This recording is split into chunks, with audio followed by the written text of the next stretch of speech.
తప్పకుండా లైక్ చేసి మీ యొక్క మిత్రులకైతే షేర్ చేయండి. ఇక మనము లైవ్ టెస్ట్లోకి వెళ్ళిపోదాం.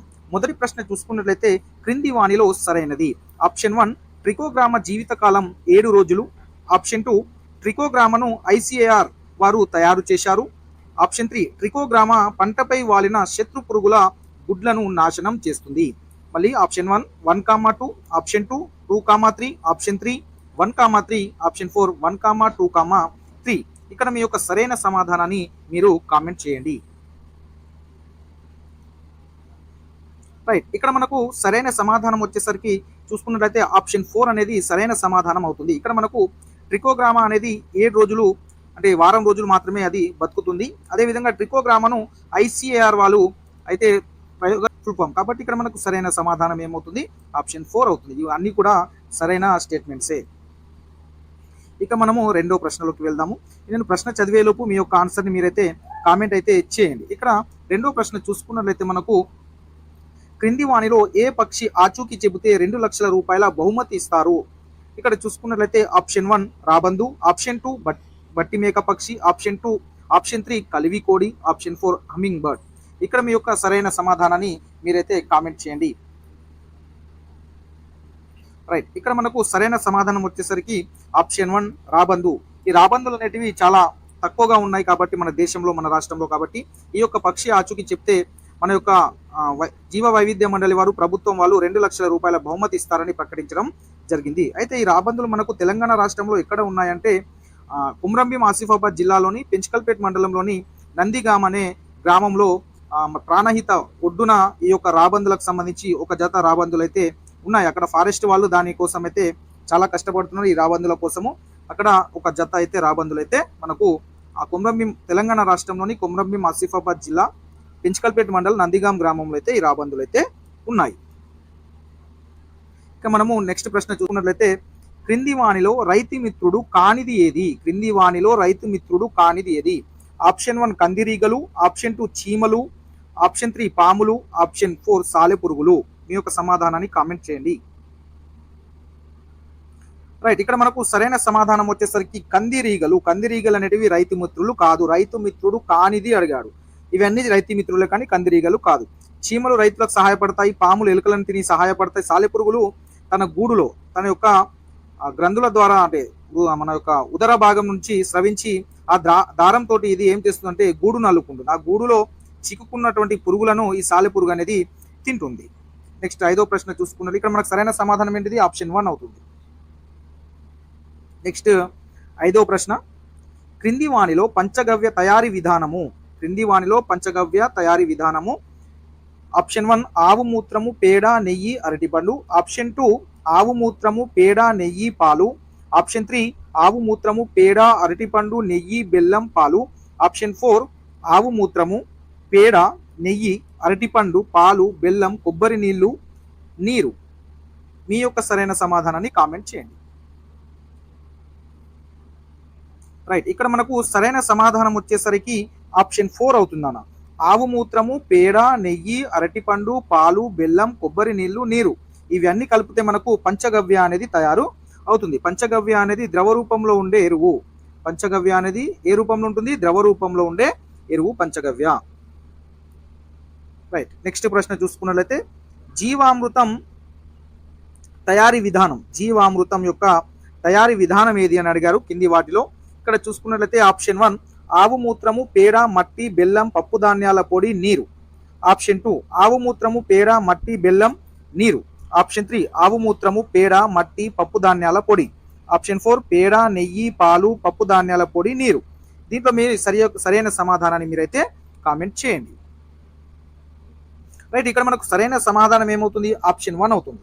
ఆప్షన్ 1 ఆవు మూత్రము, పేడ, మట్టి, బెల్లం, పప్పు ధాన్యాల పొడి, నీరు.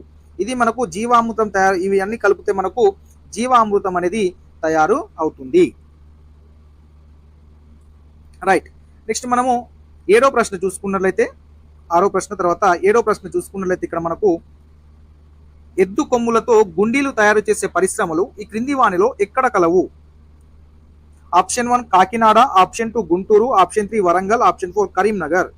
మీ యొక్క సరైన సమాధానాన్ని కామెంట్ చేయండి. రైట్, మనకు ఎద్దు కొమ్ములతో గుండీలు తయారు చేసే పరిశ్రమలు ఎక్కడ ఉన్నాయంటే కాకినాడలో ఉన్నాయి. మన రాష్ట్రం నుంచి, మన దేశం నుంచి ఎద్దు కొమ్ములతో గుండీలు తయారు చేసి మన దగ్గర నుంచి ఎగుమతి, విదేశాలకు కూడా ఈ గుండీలను కూడా ఎగుమతి చేయడం కూడా జరుగుతుంది.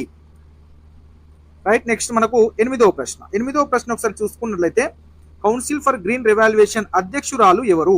ఆప్షన్ 1 వసుంధరారెడ్డి, ఆప్షన్ 2 లక్ష్మారెడ్డి, ఆప్షన్ 3 లీలా లక్ష్మారెడ్డి, ఆప్షన్ 4 గీతారెడ్డి. మీ యొక్క సరైన సమాధానాన్ని కామెంట్ అయితే చేయండి. రైట్, ఇక్కడ మన యొక్క సరైన సమాధానం వచ్చేసరికి శ్రీమతి లీలా లక్ష్మారెడ్డి. మనకు ఇట్లా మనకు టెక్స్ట్ బుక్ లో బొమ్మ ఉంటుంది, ఆమె బొమ్మ కూడా ఉంటుంది, ఇంకా కొంత పిక్చర్స్ ఉంటాయి, ఇంకా కొందరి అక్కడ కింద మనకు కౌన్సిల్ ఫర్ గ్రీన్ రెవాల్యుయేషన్ అధ్యక్షురాలు శ్రీమతి లీలా లక్ష్మారెడ్డి అని రాసి ఉంటుంది, టెక్స్ట్ బుక్ లో గమనించండి. 9వ ప్రశ్న, రాబందు యొక్క ఎత్తు ఎంత? ఆప్షన్ 1 2 మీటర్లు, ఆప్షన్ 2 3 మీటర్లు, ఆప్షన్ 3 2 అడుగులు, ఆప్షన్ 4 3 అడుగులు. మీ యొక్క సరైన సమాధానాన్ని మన యొక్క కామెంట్ రూపంలో అయితే తెలియజేయండి కామెంట్ సెక్షన్ లో. రాబందు యొక్క ఎత్తు ఎంత అంటే రాబందు యొక్క ఎత్తు 2 అడుగులు. రాబందు యొక్క ఎత్తు ఎంత? 2 అడుగులు. 10వ ప్రశ్న, నడిపి ఆశా కంది పంటకు ఎన్ని నెలల సమయము పడుతుంది? ఆప్షన్ 1 4 నెలల సమయము, ఆప్షన్ 2 6 నెలల సమయము, ఆప్షన్ 3 3 నెలల సమయము, ఆప్షన్ 4 1 సంవత్సరం పడుతుంది. మీ యొక్క సమాధానాన్ని కామెంట్ చేయండి. రైట్, ఇక్కడ మనకు సరైన సమాధానం వచ్చేసరికి ఆప్షన్ 2 6 నెలల సమయం పడుతుంది. నడిపి కంది కానివ్వండి, ఆశా కంది, ఇంకే కంది అయినా కందులు యొక్క పంట ఎన్ని నెలల సమయం అంటే కంది పంట అంటే 6 నెలల సమయం పడుతుంది. అది ఏ కంది వేసినా 6 నెలల సమయం అనేది పడుతుంది. సో కన్ఫ్యూజ్ చేయడానికి ఈ విధంగా అడిగే అవకాశం ఉంటుంది కాబట్టి ఈ విధంగా అడగడం జరిగింది. గతంలో రైతులు విత్తనాలు ఒకరి వద్ద నుంచి ఇంకొకరికి ఇచ్చిపుచ్చుకోవడాన్ని ఎలా అనేవారు? వస్తు మార్పిడి, ఆప్షన్ 1, ఆప్షన్ 2 నాగుల, ఆప్షన్ 3 విత్తన మార్పిడి, ఆప్షన్ 2 అప్పు. మీ యొక్క సరైన సమాధానాన్ని అయితే కామెంట్ చేయండి.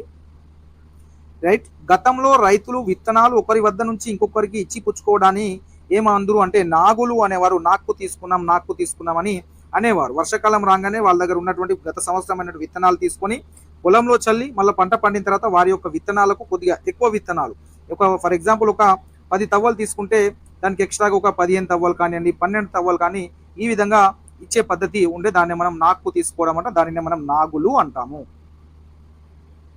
నెక్స్ట్ మనకు 12వ ప్రశ్న చూసుకున్నట్లయితే మన రాష్ట్రంలో దశాబ్దాల క్రితం వరకు దాదాపు ఎన్ని రకాల వరి వంగడాలు ఉండేవి? ఆప్షన్ 1 వచ్చేసరికి 3500, ఆప్షన్ 2 5300, ఆప్షన్ 3 5400, ఆప్షన్ 4 4500. మీ యొక్క సరైన సమాధానాన్ని మీరైతే కామెంట్ చేయండి. రైట్, మన యొక్క సరైన సమాధానం వచ్చేసరికి ఆప్షన్ 3 5400 వరి వంగడాలు అనేటివి అయితే మనకు దశాబ్దాల క్రితం వరకు అయితే ఉండేను. ఇక్కడ చూసుకున్నట్లయితే మీకు 740 అనేది మామిడి వంగడాలు కూడా ఉండేను మనకు. అదేవిధంగా 3500 అనేటివి వంకాయ వంగడాలు కూడా ఉండేను మనకు. సో మనకు 5400 వరి రకాలు, 740 ఏమో మామిడి రకాలు, 3500 వంకాయ రకాలు అయితే మనకు దశాబ్దాల క్రితం వరకు అందుబాటులో ఉండే. ఇక్కడ మనకు సరైన సమాధానం వచ్చేసరికి 5400. రైట్, 13వ ప్రశ్న చూసుకున్నట్లయితే సేంద్రియ పురుగు మందులు కానిదేది? క్రింది వాటిలో సేంద్రియ పురుగు మందులు కానివేవి అని అడిగాడు. ఆప్షన్ 1 వెల్లుల్లి ద్రావణం, ఆప్షన్ 2 వేప నూనె, ఆప్షన్ 3 మిరప ద్రావణం, ఆప్షన్ 4 DDT. రైట్, మనకి ఇక్కడ సరైన సమాధానం వచ్చేసరికి ఆప్షన్ 4 అవుతుంది, DDT. మిగతావన్నీ సేంద్రియ పురుగు మందులు అయితే మనకు కానిది అడిగాడు కాబట్టి ఆప్షన్ 4 అనేది సరైన సమాధానం అవుతుంది. నెక్స్ట్ మనకు 14వ ప్రశ్న చూసుకున్నట్లయితే మనకు క్రింది వాటిలో వరి పంటకు సంబంధించనిది అంటే వరి పంట కానిది అని అడిగారు. వరి పంటకు సంబంధించనిది అంటే వరి పంటకు సంబంధం లేనిది మనము గుర్తించాలి. ఆప్షన్ 1 హంస, ఆప్షన్ 2 నడిపి, ఆప్షన్ 3 IR20, ఆప్షన్ 4 సాంబా. ఇక్కడ మనకు వరి పంటకు సంబంధం లేనిది అడిగాడు కాబట్టి వరి పంటకు సంబంధం లేనిది ఏంటంటే ఆప్షన్ 2 నడిపి. సో నడిపి అనేది కంది, ఆశా కంది, ఈ విధంగా కందుల రకాలు ఉంటాయి. మిగతావన్నీ వరికి చెందినట్టు హంస, IR20, సాంబా, స్వర్ణ, మసూరి ఇవన్నీ వరి యొక్క రకాలు. కాబట్టి ఇక్కడ సంబంధం లేనిది అడిగాడు కాబట్టి సంబంధించనిది అన్నాడు కాబట్టి మనకు సరైన సమాధానం వచ్చేసరికి ఆప్షన్ 2 అవుతుంది. నెక్స్ట్ 16వ ప్రశ్న ఒకసారి చూసుకున్నట్లయితే మనకు సరికాని వాక్యంను గుర్తించండి. క్రింది వాణిలో సరికాని వాక్యంను మనం గుర్తించాలి. పాములు రైతు మిత్రులు, ఆప్షన్ 2 పాములు పాలు తాగుతాయి, ఆప్షన్ 3 నేడు ప్రతి 20 నిమిషాలకు ఒక జాతి కనుమరుగవుతుంది. ఆప్షన్ 4 ప్రస్తుతం మన దేశంలో పులుల సంఖ్య బాగా తగ్గింది. ఇక్కడ సరికాని వాక్యము అడిగాడు, మనకి ఏమడిగాడు? సరికాని వాక్యం ఏమవుతుంది? పాము పాలు తాగుతుంది అనేది రాంగ్, కాబట్టి స్టేట్మెంట్ మనకు రాంగ్, కాబట్టి ఆప్షన్ 2 అనేది రైట్ ఆన్సర్ అవుతుంది. నెక్స్ట్ 17వ ప్రశ్న. 17వ ప్రశ్న చూసుకున్నట్లయితే క్రింది వాటిలో ఏ జంతువు అంతరించిపోయే జంతువులలో లేదు? ప్రశ్న జాగ్రత్తగా చూడండి. ఆప్షన్ 1 ఒంటె, ఆప్షన్ 2 కలివికోడి, ఆప్షన్ 3 బట్టిమేక పక్షి, ఆప్షన్ 4 ఉంగనూరు ఆవులు. సో ఇక్కడ మనకు ఇది 2016 టెట్లో కూడా రావడం జరిగింది. సో ఇక్కడ మీరైతే మీ యొక్క ఆన్సర్ని కామెంట్ చేయండి. ఏమన్నాడు? క్రింది వాటిలో ఏ జంతువు అంతరించిపోయే జంతువులలో లేనిది అడిగాడు, ఉన్నది కాదు. సో మనకు సరైన సమాధానం వచ్చేసరికి ఆప్షన్ 1 అవుతుంది, ఒంటె. మనకు 2016 టెట్లో ఏమంటే సేమ్ ఇదే విధంగా క్వశ్చన్ అడిగాడు. ఇక్కడ ఒంటె దగ్గర గొర్రె ఇచ్చింది, ఒంటె ప్లేస్లో గొర్రె అనే ఆప్షన్ ఇవ్వడం జరిగింది. అది మనకు సరైన సమాధానం ఉండే అక్కడ. ఇక్కడ చూసుకున్నట్లయితే మనకు కలివికోడి అనేది అంతరించిపోతుంది, బట్టిమేక పక్షి అంతరించిపోతుంది, ఉంగనూరు ఆవులు కూడా అంతరించిపోతున్నాయి. మరి అంతరించిపోయే జంతువులో లేనిది అడిగాడు, లేనిది ఏది అంటే ఒంటె అవుతుంది. కాబట్టి మనం ఎగ్జామ్ రాసేటప్పుడు క్వశ్చన్ అనేది చూడడం చదవడం చాలా జాగ్రత్తగా ఉండాలి. నెక్స్ట్ ప్రశ్న చూసుకున్నట్లయితే ఇక్కడ క్రింది వాటిలో ఆహార పంట కానిది ఏది? ఆహార పంట కానిది ఏది అని అడిగాడు, జాగ్రత్తగా చూడండి. ఆప్షన్ 1 జనుము, ఆప్షన్ 2 వరి, ఆప్షన్ 3 మొక్కజొన్న, ఆప్షన్ 4 జొన్న. ఏమన్నాడు? ఆహార పంట కానిది ఏది? మీరైతే మీ యొక్క ఆన్సర్ని కామెంట్ చేయండి. రైట్, మనకు సరైన సమాధానం వచ్చేసరికి ఆప్షన్ 1 జనుము. జనుము అనేది ఆహార పంట కాదు, వాణిజ్య పంట అనేది అవుతుంది. మిగతావన్నీ ఆహార పంటలు అవుతాయి. 19వ ప్రశ్న. 19వ ప్రశ్న చూసుకున్నట్లయితే క్రింది వానిలో వాణిజ్య పంట కానిది ఏది? వాణిజ్య పంట కానిది అడిగాడు, వాణిజ్య పంట కానిది. ఆప్షన్ 1 మిర్చి, ఆప్షన్ 2 పత్తి, ఆప్షన్ 3 పసుపు, ఆప్షన్ 4 నూనె ధాన్యాలు. వాణిజ్య పంట కానిది మిర్చి అనేది వాణిజ్య పంట అవుతుంది. అదేవిధంగా పత్తి కూడా వాణిజ్య పంట, పసుపు కూడా వాణిజ్య పంట. సో నూనె ధాన్యాలు అనేటివి ఆహార పంటలు అవుతాయి. కాబట్టి ఈ నూనె ధాన్యాలు అనేటివి ఆహార పంట, వాణిజ్య పంట కానిది అడిగాడు కాడే ఆప్షన్ 4 అనేది మనకు సరైన సమాధానం అవుతుంది. నెక్స్ట్ 20వ ప్రశ్న చూసుకున్నట్లయితే క్రింది వానిలో చిరుధాన్యం కానిదేది? క్రింది వానిలో చిరుధాన్యం కానిది. ఆప్షన్ 1 రాగులు, ఆప్షన్ 2 వడ్లు, ఆప్షన్ 3 శనగలు, ఆప్షన్ 4 కొర్రలు. మీ యొక్క సమాధానాన్ని కామెంట్ చేయండి. రైట్, మనకి ఇక్కడ సరైన సమాధానం వచ్చేసరికి ఆప్షన్ 3 అయితే శనగలు. రాగులు అనేటివి చిరుధాన్యాలే, వడ్లు కూడా చిరుధాన్యాలే, కొర్రలు కూడా చిరుధాన్యాలే. సో శనగలు అనేటివి మనకు చిరుధాన్యము కాదు, పప్పు ధాన్యాల కింద కూడా అవుతుంది, పప్పు ధాన్యాలు కూడా అవుతుంది శనగలు అనేవి. కాబట్టి చిరుధాన్యం కానిది అడిగాడు, కాబట్టి మనకు ఆప్షన్ 3 అనేది సరైన సమాధానం అవుతుంది. రాముడు అనే విద్యార్థి చిలగడ దుంప అంటే కందగడ్డ అని కూడా అంటారు. సో చిలగడ దుంప తిన్న అతనికి లభించేవి ఏంటి? అతను అవి తింటే ఏమేమి లభిస్తాయని అడిగాడు. ఆప్షన్ 1 మాంసకృత్తులు, ఆప్షన్ 2 పిండి పదార్థాలు, ఆప్షన్ 3 కొవ్వులు, ఆప్షన్ 4 విటమిన్లు. మీ యొక్క సరైన సమాధానాన్ని అయితే కామెంట్ చేయండి. రైట్, ఇక్కడ మనకు సరైన సమాధానం వచ్చేసరికి పిండి పదార్థాలు. చిలగడ దుంప తినడం వల్ల రాముడికి పిండి పదార్థాలు అనేటివి, కార్బోహైడ్రేట్స్ అనేటివి లభిస్తాయి. కందగడ్డలో పిండి పదార్థాలు ఎక్కువగా ఉంటాయి.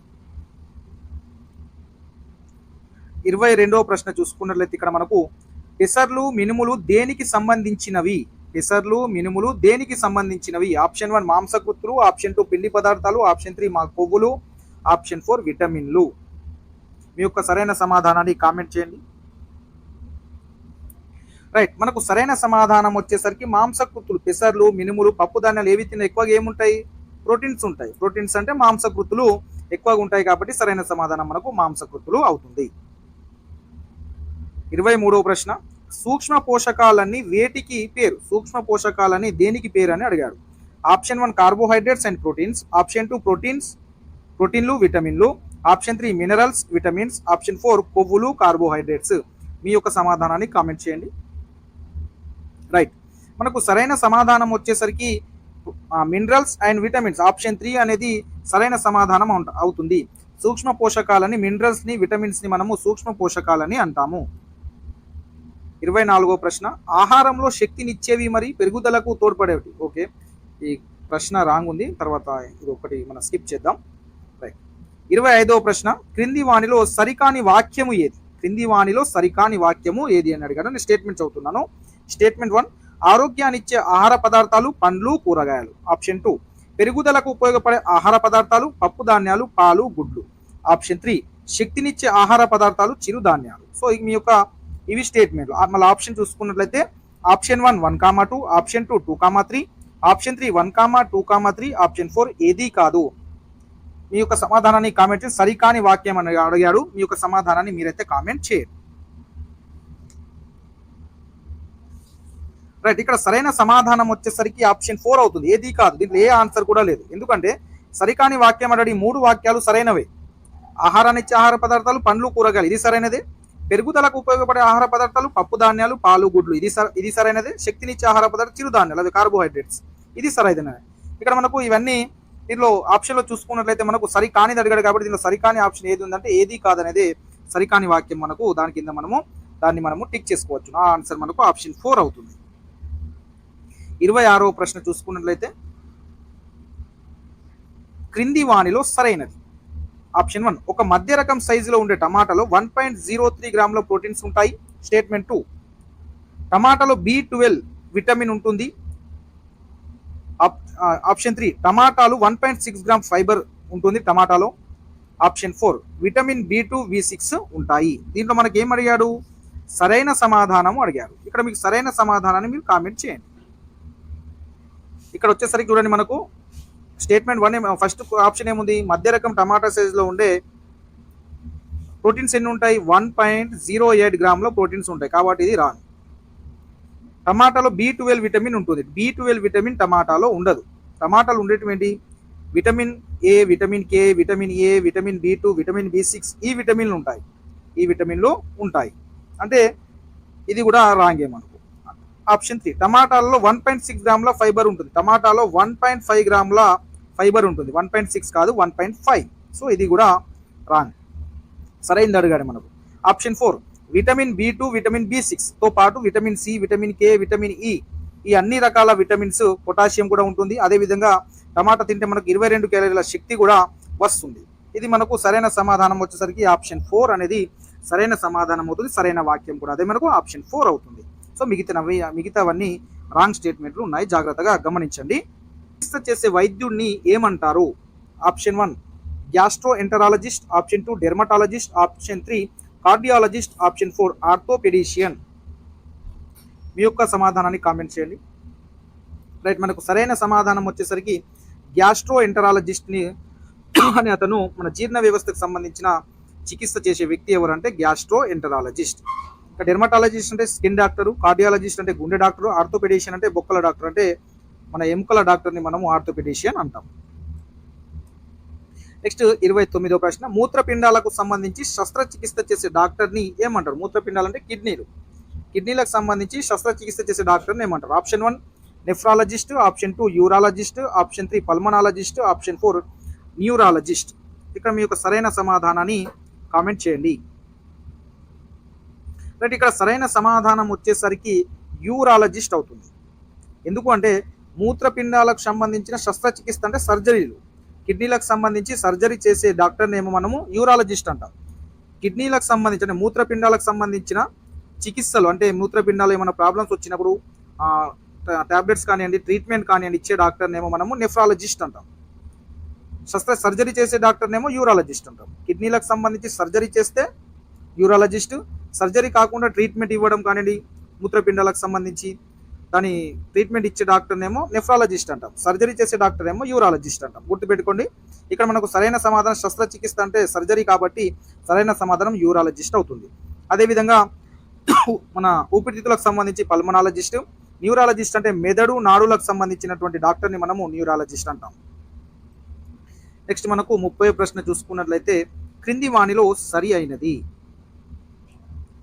మన దేశం మొత్తం భూభాగంలో ఆప్షన్ 1 స్టేట్మెంట్ 1, మన దేశం మొత్తం భూభాగంలో అడవులు 6,92,027 చదరపు కిలోమీటర్లలో ఉన్నాయి. అంటే శాతంలో వచ్చేసరికి 21.05. ఆప్షన్ 2 స్టేట్మెంట్ 2, మధ్యప్రదేశ్ రాష్ట్రం 77,000 చదరపు కిలోమీటర్ల అటవీ విస్తీర్ణంతో మొదటి స్థానంలో ఉంది. ఆప్షన్ 3, మన రాష్ట్రం మొత్తం భూభాగంలో అడవులు 46,389 అంటే 16.89% చదరపు కిలోమీటర్లు అయితే ఉన్నాయి. ఆప్షన్ 4 తెలంగాణ రాష్ట్రంలో అటవీ విస్తీర్ణంలో జయశంకర్ జిల్లా మొదటి స్థానంలో ఉంది. ఇవి స్టేట్మెంట్. ఇక ఆప్షన్లు చూసుకున్నట్లయితే ఆప్షన్ 1 1,2, ఆప్షన్ 2 అనేది 2,3, ఆప్షన్ 3 అనేది 1,2,3, ఆప్షన్ 4 1,2,3,4. మీ యొక్క సరైన సమాధానాన్ని కామెంట్ చేయండి. రైట్, ఇక్కడ మనకు సరైన సమాధానం వచ్చేసరికి ఆప్షన్ 4 అవుతుంది. 1,2,3,4 అన్ని సరైనవే. ఇక్కడ ఉన్నటువంటి అన్ని స్టేట్మెంట్లు సరైనవే. చూసుకోండి, మనకు మన దేశ మొత్తం భూభాగంలో అడవులు 6,92,027 చదరపు కిలోమీటర్లు విస్తరించి ఉన్నాయి. శాతంలో అయితే 21.05%. మధ్యప్రదేశ్ అనేది 77,000 చదరపు కిలోమీటర్ల విస్తీర్ణంతో మొదటి స్థానంలో ఉంది దేశంలో. మూడోది చూడండి, మన రాష్ట్రం మొత్తం భూభాగంలో అడవులు 46,389 అంటే 16.89% చూసుకున్నట్లయితే శాతంలో ఇంత ఉంది. కాబట్టి మన రాష్ట్రంలో అడవుల యొక్క ఎన్ని చదరపు కిలోమీటర్లు అంటే 46,389. ఇది సరైనది. ఆప్షన్ 4 చూడండి, తెలంగాణ రాష్ట్రంలో అటవీ విస్తీర్ణంలో జయశంకర్ జిల్లా అనేది మొదటి స్థానంలో ఉంది. ఇది కూడా సరైనది. కాబట్టి అన్ని స్టేట్మెంట్లు సరైనవే. కాబట్టి మనకి ఇక్కడ ఆప్షన్ 4 అనేది కరెక్ట్ అవుతుంది. కాబట్టి మనకు ఆప్షన్ 4 అనేది రైట్ ఆన్సర్ అవుతుంది. సో ఇక్కడ మీకు ఈ క్రింది వాణిలో సరైనది స్టేట్మెంట్ 1. నేను స్టేట్మెంట్లో ఆప్షన్లు చదివేలోపు మీ యొక్క ఆన్సర్ని మీరు కామెంట్ చేయండి. స్టేట్మెంట్ 1 ప్రపంచ దివ్యాంగుల దినోత్సవం డిసెంబర్ 1న జరుపుతారు. స్టేట్మెంట్ 2 ప్రపంచ వృద్ధుల దినోత్సవం అక్టోబర్ 1న జరుపుతారు. మనము ఆప్షన్ చూస్తే ఆప్షన్ 1 2 మాత్రమే, ఆప్షన్ 2 1 మాత్రమే, ఆప్షన్ 3 1,2, ఆప్షన్ 4 ఏదీ కాదు. దీంట్లో మనకు సరైన సమాధానము ఆప్షన్ 1 అవుతుందనా? 2 మాత్రమే, రెండో స్టేట్మెంట్ మాత్రమే సరైనది. ప్రపంచ వృద్ధుల దినోత్సవం అక్టోబర్ 1న జరుపుతారనేదే సరైన స్టేట్మెంట్ అవుతుంది. ప్రపంచ దివ్యాంగుల దినోత్సవాన్ని డిసెంబర్ 1న జరుపరు. డిసెంబర్ 3న ప్రపంచ దివ్యాంగుల దినోత్సవాన్ని మనము జరుపుతాము. డిసెంబర్ 1న మనకు ఎయిడ్స్ డే జరుపుకుంటారు. రైట్, ఇక మనము రెండవ ప్రశ్నలోకి పోదాము. రెండవ ప్రశ్న క్రింది వాణిలో సరైనది. స్టేట్మెంట్ 1 కంటి చూపు సరిగా లేని వారు విషయాలను స్పర్శ ద్వారా గ్రహిస్తారు. స్టేట్మెంట్ 2 కంటి చూపు సరిగా ఉన్నవారు స్పర్శ ద్వారా మాత్రమే విషయాలను గ్రహిస్తారు. స్టేట్మెంట్ 3 కంటి చూపు సరిగా లేని వారు విషయాలను సైగల ద్వారా గ్రహిస్తారు. ఆప్షన్ 1 1,2, ఆప్షన్ 2 1,3, ఆప్షన్ 3 1 మాత్రమే, ఆప్షన్ 4 3 మాత్రమే. దీంట్లో మనకు సరైన సమాధానము ఆప్షన్ 3 అవుతుందన్న. Option 3 is the right answer అవుతుంది. ఎందుకంటే స్టేట్మెంట్ 1 మాత్రమే సరైనది. కంటి చూపు సరిగా లేని వారు విషయాలను స్పర్శ ద్వారా గ్రహిస్తారు. కానీ కంటి చూపు ఉన్నవారు విషయాలను స్పర్శ ద్వారా మాత్రమే గ్రహించరు, చూసి కూడా గ్రహిస్తారు. కాబట్టి స్టేట్మెంట్ 2 రాంగ్. స్టేట్మెంట్ 3 చూడండి, కంటి చూపు సరిగా లేని వారు విషయాలను సైగల ద్వారా గ్రహిస్తారు. సైగలు ఎట్లా చేస్తారండి కంటి చూపు లేనివారు? సో ఇది కూడా రాంగ్. కంటి చూపు సరిగా లేని వారు విషయాలను వాళ్ళ దగ్గర ఉన్న చూపుడు కర్ర ద్వారా విషయాలను గ్రహిస్తారు. ఒకటి. నెక్స్ట్ ఎకో అని మనము రాజా ది గ్రేట్ సినిమాలో మీరు చూసి ఉంటారు. ఎకో అంటే మనుషులు కానీ వస్తువులు కానీ ఉన్నప్పుడు ఒక సౌండ్, లేనప్పుడు ఒక సౌండ్ వస్తుంది. అంటే శబ్దాల ద్వారా కూడా కంటి చూపు లేని వారు విషయాలను గ్రహిస్తారు. రైట్, దీంట్లో మనకు సరైన సమాధానం ఆప్షన్ 3 అవుతుందన్న.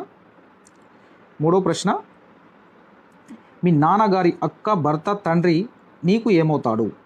ఆప్షన్ 1 తాత, ఆప్షన్ 2 బావ, ఆప్షన్ 3 మామయ్య, ఆప్షన్ 4 అన్నయ్య. సరైన సమాధానాన్ని కామెంట్ చేయండి. రైట్, సరైన సమాధానం మనకు ఆప్షన్ 1 తాత అవుతుందన్న. నాలుగవ ప్రశ్న, క్రింది వాణిలో సరైనది. స్టేట్మెంట్ 1 వానపాము నేల లోపల బోరియల్లో నివసిస్తుంది. స్టేట్మెంట్ 2 నేల లోపల బొరియల్లో ఎలుక నివసించదు. స్టేట్మెంట్ 3 నేల లోపల బొరియల్లో కుందేలు నివసిస్తుంది. సరైన సమాధానాన్ని మీరు కామెంట్ చేయండి. Option 1 1,2, option 2 2,3, option 3 1,3, option 4 1,2,3. దీంట్లో సరైన సమాధానాన్ని మీరు కామెంట్ చేయండి. రైట్, దీంట్లో మనకు సరైన సమాధానము ఆప్షన్ 3 అవుతుందన్న. 1,3. ఆప్షన్ 3 1,3 అవుతుంది. వానపాము నేల లోపల బొరియల్లో నివసిస్తుంది. ఇది సరైన స్టేట్మెంటే. స్టేట్మెంట్ 3 నేల లోపల బొరియల్లో కుందేలు నివసిస్తుంది. ఇది సరైన స్టేట్మెంటే. స్టేట్మెంట్ 2 చూడండి అన్న, నేల లోపల బొరియలో ఎలుక నివసించదు అంటున్నాడు. కానీ ఎలుక అనేది నేల లోపల బొరియలో నివసిస్తుంది.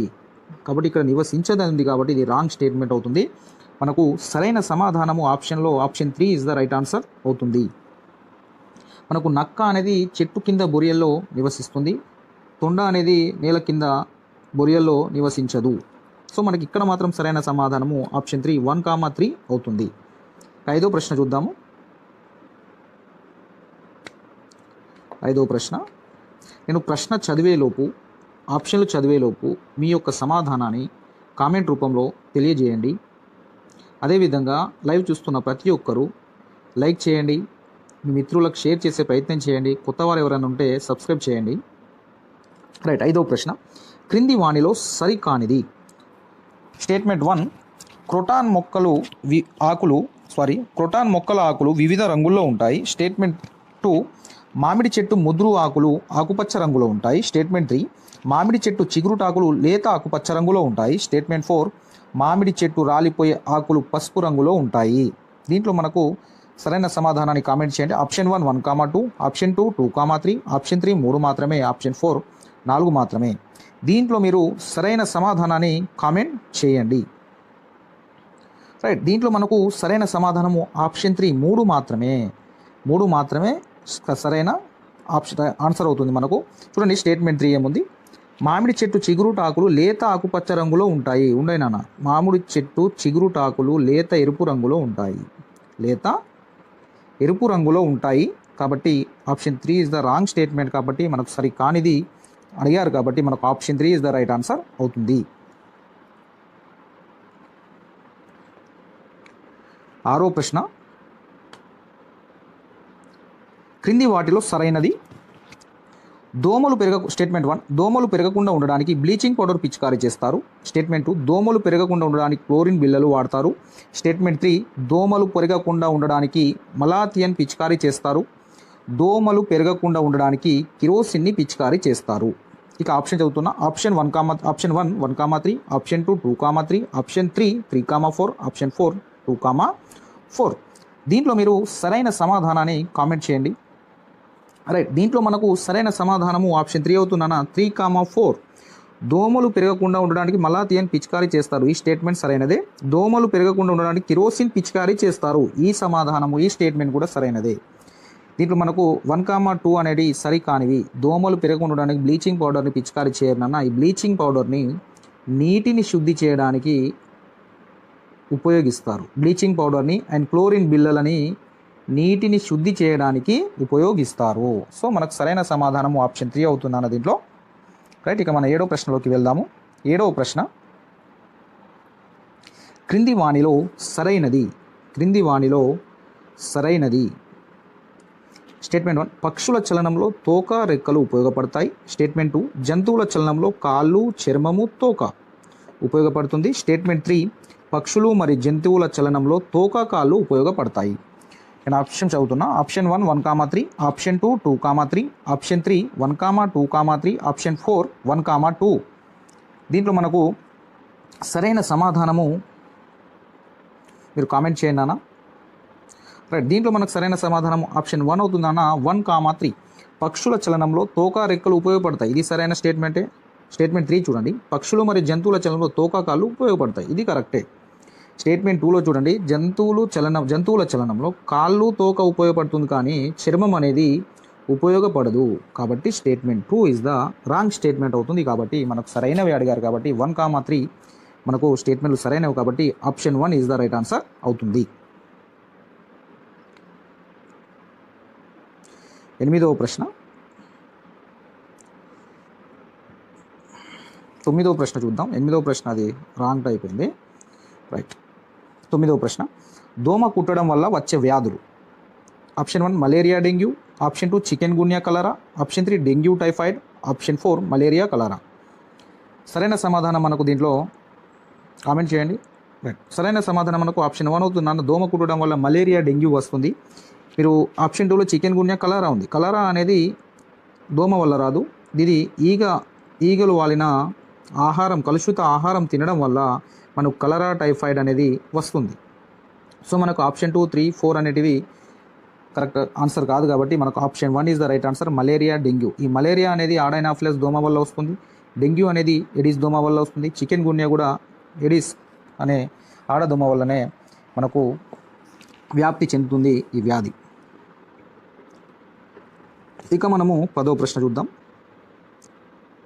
10వ ప్రశ్న, క్రింది వాటిలో సరైన వాక్యాన్ని గుర్తించండి. స్టేట్మెంట్ 1, అపార్ట్మెంట్లలో అనేక కుటుంబాలు నివసిస్తారు. స్టేట్మెంట్ 2, ప్రకృతి వైపరీత్యాల వల్ల నివాసాలు కోల్పోయిన వారు డేరా ఇల్లు నిర్మించుకుంటారు. స్టేట్మెంట్ 3, పెంకుటిల్లు పైకప్పు సమతలంగా ఉంటుంది. ఆప్షన్ 1 చూడండి 1,2, ఆప్షన్ 2 2,3, ఆప్షన్ 3 1,3, ఆప్షన్ 4 3 మాత్రమే. దీంట్లో సరైన సమాధానాన్ని కమెంట్ చేయండి. రైట్, దీంట్లో మనకు సరైన సమాధానము 1, 2 option 1 is the right answer అవుతుంది. ఎందుకంటే స్టేట్మెంట్ 3 అనేది ఇక్కడ మనకు రాంగ్ అవుతుంది. ఎందుకు పెంకుటిల్లు పైకప్పు సమతలంగా ఉంటుందన్న ఏటవాలుగా ఉంటుంది. పెంకుటిల్లు పైకప్పు ఎలా ఉంటుంది? ఏటవాలుగా ఉంటుంది. సో మనకు ఇక్కడ సమతలంగా ఇచ్చింది కాబట్టి ఇది మనకు రాంగ్ ఆన్సర్, రాంగ్ స్టేట్మెంట్ అవుతుంది. మనకు సరైన సమాధానం ఆప్షన్ 1 అవుతుంది. 1, 2. 11వ ప్రశ్న, Kashmir Kerala, option 2 Kerala Goa, option 3 Goa Kashmir, option 4 Kerala Goa Kashmir. సరైన సమాధానాన్ని మీరు కామెంట్ చేయండి. రైట్, మనకు పడవ ఇల్లులు ఎక్కువగా మనకు కాశ్మీర్ అండ్ కేరళ రాష్ట్రాల్లో కనిపిస్తాయి కాబట్టి option 1 is the right answer అవుతుంది. మనకు భూకంపాలు వచ్చే ప్రాంతాలలో భూకంపాలు వచ్చే ప్రాంతాలలో మనకు ఎక్కువగా కలప ఇల్లు కనిపిస్తాయి. ఏ ఇల్లు కనిపిస్తాయి? కలప ఇల్లు కనిపిస్తాయి. మంచు ప్రాంతాల్లో మంచుతో కట్టే ఇళ్లను మనము ఇగ్లూ అంటాం. ఏమంటాం నాన్న? ఇగ్లూ అని అంటాము. సో మనకు పడవ ఇల్లు ఎక్కువగా మాత్రం కాశ్మీర్ అండ్ కేరళ రాష్ట్రాల్లో మనకు కనిపిస్తాయి. 13వ ప్రశ్న, వరి అన్నం ఎక్కువగా తినే రాష్ట్రాలు ఏవి? 1 తమిళనాడు కర్ణాటక, 2 కేరళ ఏపీ, 3వది తెలంగాణ మధ్యప్రదేశ్, 4వది ఢిల్లీ గుజరాత్. నేను ఆప్షన్ చదువుతున్నా. Option 1 1, 2, option 2 2, 3, option 4 3, 4, option 4 1, 2, 3. మీరు సరైన సమాధానాన్ని కామెంట్ చేయండి. రైట్, దీంట్లో మనకు సరైన సమాధానము ఆప్షన్ 1 అవుతుందన్న. 1, 2 వరి అన్నం ఎక్కువగా తినే రాష్ట్రాలు తమిళనాడు, కర్ణాటక, కేరళ, ఏపీతో పాటు తెలంగాణ. ఈ 5 రాష్ట్రాలలో వరి అన్నం ఎక్కువగా తింటారు. ఆప్షన్ 3లో తెలంగాణ ఉంది కానీ మధ్యప్రదేశ్ ఉంది కాబట్టి మధ్యప్రదేశ్లో వరి అన్నం ఎక్కువగా తినరు. 4వ ఆప్షన్లో ఢిల్లీ గుజరాత్, గుజరాత్లో కూడా వరి అన్నం ఎక్కువగా తినరు. మధ్యప్రదేశ్, ఢిల్లీ, గుజరాత్, బీహారు ఇక్కడ మనకు ఎక్కువగా ఏం తింటారు అంటే గోధుమ రొట్టెలు, పూరీలు ఎక్కువగా తినే రాష్ట్రాలు ఏవి అంటే మధ్యప్రదేశ్, ఢిల్లీ, గుజరాత్, బీహార్లలో మనకు ఎక్కువగా గోధుమ రొట్టెలు అండ్ పూరీలు తింటారు. సో వరి అన్నం ఎక్కువగా తినేటి అంటే సౌత్ స్టేట్స్ ఏవైతే ఉన్నాయో తమిళనాడు, కర్ణాటక, కేరళ, ఏపీ, తెలంగాణ. సో మనకి ఇక్కడ సరైన సమాధానం మనకు ఆప్షన్ 1 అవుతుందన్న. 1, 2. 14వ ప్రశ్న, నీటిని శుద్ధి చేయడానికి దీనిని వాడతారు. Option 1 chlorine, option 2 kerosene, option 3 malathion, option 4 పైవన్నీ. దీంట్లో మనకు సరైన సమాధానాన్ని మీరు కామెంట్ చేయండి. ఇది ఈజీ క్వశ్చన్. సో మనకు సరైన సమాధానము ఆప్షన్ 1 అవుతుందన్న. క్లోరిన్ బిళ్ళలు, బ్లీచింగ్ పౌడరు నీటిని శుద్ధి చేయడానికి ఉపయోగిస్తారు. కిరోసిన్, మలాథియాన్ అనేటివి దోమలు పెరగకుండా ఉండడానికి పిచికారీ చేస్తారు.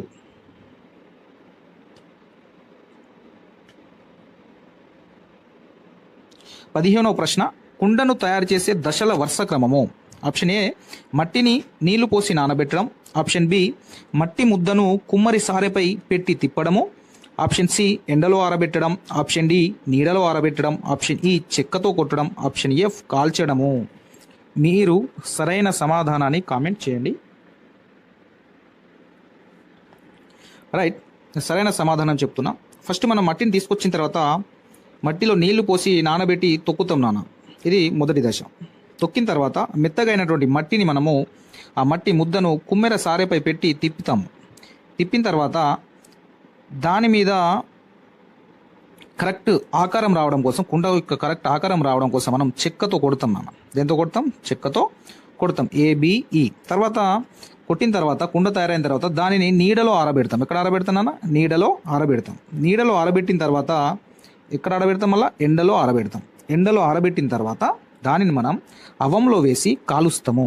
ఇది లాస్ట్. సో మనకు ఏబిఈ డిసిఎఫ్ ఆప్షన్ ఎక్కడ ఉంది? ఆప్షన్ 1లో ఉంది. సో మనకు option 1 is the right answer అవుతుంది. రైట్ అన్న. ఇక నెక్స్ట్ మనము 16వ ప్రశ్నలోకి వెళ్దాము. 16వ ప్రశ్న, గ్రామ పంచాయతీ విధులు. ఆప్షన్ 1 వీధి దీపాలు పెట్టడం, ఆప్షన్ 2 గ్రామాల్లో కాలువలు శుభ్రం చేయడం, ఆప్షన్ 3 మంచినీటి సరఫరా, ఆప్షన్ 4 పైవన్నీ. సరైన సమాధానాన్ని కామెంట్ చేయండి. రైట్, దీంట్లో మనకు సరైన సమాధానము ఆప్షన్ 4 పైవన్నీ. ఇవన్నీ కూడా గ్రామ పంచాయతీ విధులు. 17వ ప్రశ్న, ఆరోగ్య కార్యకర్త యొక్క విధి కానిది. స్టేట్మెంట్ 1 పెద్ద పెద్ద రోగాలకు మందులు ఇవ్వడం, స్టేట్మెంట్ 2 పల్సు పోలియో చుక్కలు వేయడం, స్టేట్మెంట్ 3 ప్రజలకు ఆరోగ్య విషయాలు చెప్పడము. ఆప్షన్ 1 1,2, ఆప్షన్ 3 2, ఆప్షన్ 2 2,3, ఆప్షన్ 3 1 మాత్రమే, ఆప్షన్ 4 2 మాత్రమే.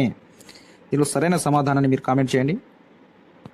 రైట్, దీంట్లో మనకు సరైన సమాధానము ఆప్షన్ 3 1 మాత్రమే. ఎందుకంటే పెద్ద పెద్ద రోగాలకు మందులు ఇవ్వడం అనేది ఆరోగ్య కార్యకర్తగా విధి కాదు. పల్సు పోలియో వేయడం, ప్రజలకు ఆరోగ్య విషయాలు చెప్పడం అనేది మాత్రమే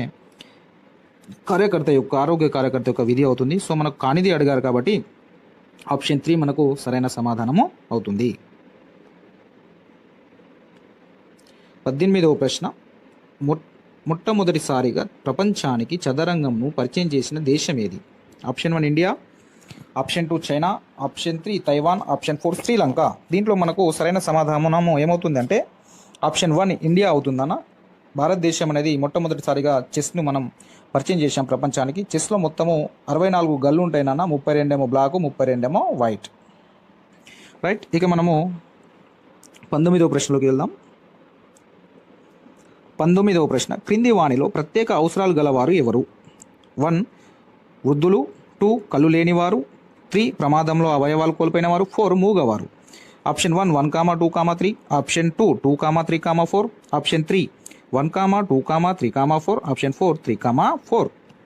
దీంట్లో మనకు సరైన సమాధానము ఆప్షన్ 3 అవుతుందన్న. 1,2,3,4 వీళ్ళందరూ కూడా ప్రత్యేక అవసరాలు గలవారే. వృద్ధులు, కళ్ళు లేనివారు, ప్రమాదంలో అవయవాలు కోల్పోయిన వారు, మూగవారు, వీళ్ళందరూ కూడా ప్రత్యేక అవసరాలు గలవారు అవుతారు. 20వ ప్రశ్న, నీటి ఎద్దడి అనగా? ఆప్షన్ 1 నీరు చాలినంతగా దొరకడం, ఆప్షన్ 2 నీరు చాలినంతగా దొరకకపోవడం, ఇది మీరు అనే టైప్ వచ్చి నీరు అన్నది. ఆప్షన్ 3 ప్రభుత్వం ట్యాంకర్ల ద్వారా నీటిని సరఫరా చేయడం, ఆప్షన్ 4 నీటిని నల్లాల ద్వారా ఇంటింటికి సరఫరా చేయడము. దీంట్లో మనకు సరైన సమాధానం ఏమవుతుందన్న? ఆప్షన్ 2 అవుతుంది, నీరు చాలినంతగా దొరకకపోవడము. రైట్, 21వ ప్రశ్న, బంకమట్టితో పాటు కుండలు తయారు చేయడానికి వీటిని ఉపయోగిస్తారు. ఆప్షన్ 1 సలప, ఆప్షన్ 2 కుమ్మరి సారే, ఆప్షన్ 3 అవము, ఆప్షన్ 4 పైవన్నీ. సో బంకమట్టితో పాటు కుండలు తయారు చేయాలంటే సలప కావాలి, కుమ్మరి సారే కావాలి, అవం కావాలి. సో ఇవన్నీ కావాలి కాబట్టి పైవన్నీ అనేది మనకు సరైన సమాధానము అవుతుంది.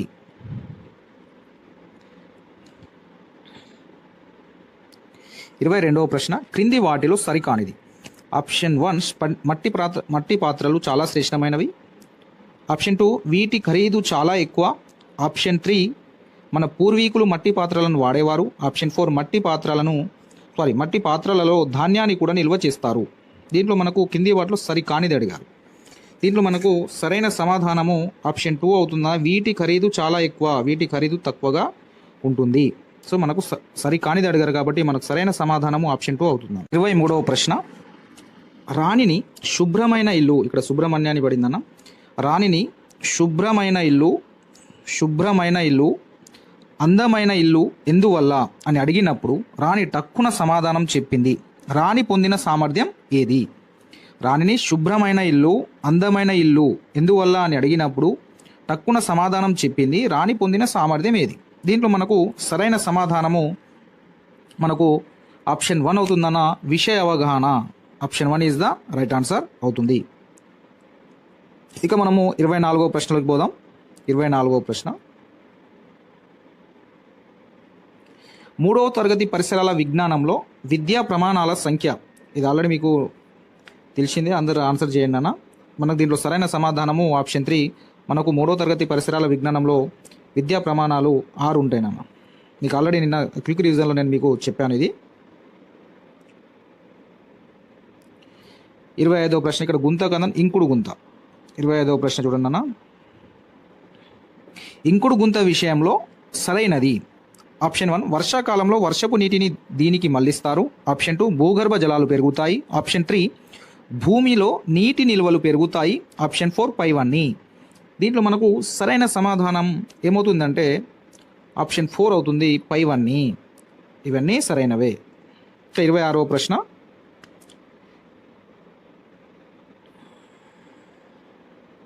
క్రింది వాటిలో సరికానిది. ఆప్షన్ 1 వివిధ కాలాల్లో ఒకే రకమైన దుస్తులు ధరిస్తారు. స్టేట్మెంటు సాంప్రదాయాలను బట్టి వివిధ సందర్భాల్లో ప్రత్యేక దుస్తులను ధరిస్తారు. స్టేట్మెంట్ 3 బట్టల మీద రంగులతో రకరకాల డిజైన్లు వేస్తారు. స్టేట్మెంట్ 4 వివిధ వృత్తుల వారు ప్రత్యేక దుస్తులు ధరిస్తారు. సరైన సమాధానాన్ని కామెంట్ చేయండి. సరి కానిది అడిగారు దీంట్లో మనకు. రైట్, మనకు దీంట్లో సరైన సమాధానము ఆప్షన్ 1 అవుతుందన్న. వివిధ కాలాల్లో ఒకే రకమైన దుస్తులు ధరిస్తారు అని ఉంది, కానీ ఒకే రకమైన దుస్తులు